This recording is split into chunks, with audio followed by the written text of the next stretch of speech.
खाटू श्याम जी को श्री कृष्ण का कलयुगी अवतार कहा जाता है। ऐसा कहा जाने के पीछे एक पौराणिक कथा का हाथ है।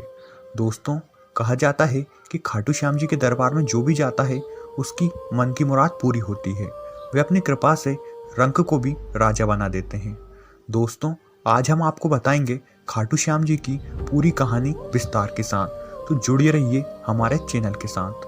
बाबा खाटू श्याम जी का संबंध महाभारत काल से माना जाता है। ये पांडुपुत्र भीम के पौत्र थे। ऐसी कथा है कि खाटू श्याम जी की अपार शक्ति और क्षमता से प्रभावित होकर श्री कृष्ण ने इन्हें कलयुग में अपने नाम से पूजे जाने का वरदान दिया था।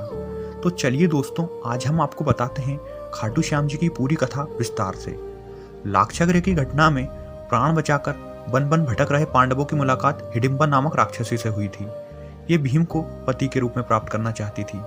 माता कुंती की आज्ञा से भीम और हिडिंबा का विवाह हुआ, जिससे घटोत्कच का जन्म हुआ। घटोत्कच का पुत्र हुआ बर्बरिक, जो कि पिता की तरह ही शक्तिशाली और मायावी था। बर्बरिक देवी का बहुत बड़ा उपासक था, जिनकी कृपा से उसे 3 बाण ऐसे मिले थे जो लक्ष्य को भेद कर वापस आ जाते थे, जिसकी वजह से वे अजय हो गया था। कुरुक्षेत्र में वे महाभारत का युद्ध देखने के लिए पहुंचा। श्री कृष्ण जानते थे कि यदि बर्बरिक ने युद्ध किया तो इसमें पांडवों की हार जरूर होगी। इसीलिए उन्होंने बर्बरिक की परीक्षा लेने के लिए एक गरीब साधु के रूप में बर्बरिक के सामने गए और पूछा, तुम कौन हो? बर्बरिक ने कहा, मैं घटोत्कच बर्बरिक हूँ और इस युद्ध में अपने एक ही बाण से पूरा परिणाम बदलने की ताकत रखता हूँ। श्री कृष्ण ने उससे बोला कि यदि तुम चाहते हो तो इस पीपल के पूरे वृक्ष में जितने भी पत्ते हैं सब में छेद कर दो। श्री कृष्ण ने अपने पैर के नीचे एक पत्ता दबाए रखा था। बर्बरिक का बाण उनके पैर के पास आकर रुक गया था। श्री कृष्ण बर्बरिक के पराक्रम को देखकर बहुत ज्यादा हैरान थे। वे किसी भी तरह से उन्हें युद्ध में रोकना चाहते थे। उन्होंने बर्बरिक से कहा कि क्या तुम मुझे दान नहीं दोगे? इतने बड़े योद्धा होकर इस गरीब को कुछ दान तो जरूर करो। श्री कृष्ण के कहने पर बर्बरिक ने कहा कि मांगिए महाराज, आपको क्या चाहिए? श्री कृष्ण यही तो चाहते थे कि वे उन्हें दान मांगने के लिए कहें। श्री कृष्ण ने दान में उनसे अपना शीश मांग लिया। उन्होंने ये सुनते ही कहा कि आप कोई साधारण ब्राह्मण या भिक्षु नहीं हैं, बताइए आप अपना असली परिचय दीजिए।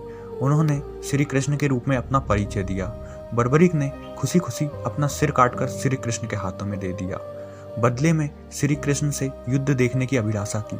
श्री कृष्ण ने उस शीश को ऊंची पहाड़ी पर रख दिया, जिससे वे सारा युद्ध देख सकें, और वरदान दिया कि तुम कलयुग में मेरे नाम से यानी कि खाटू श्याम जी के नाम से पूजे जाओगे और तुम्हारे स्मरण मात्र से ही दुख दर्द सब दूर हो जाएंगे और लोगों को मोक्ष की प्राप्ति होगी।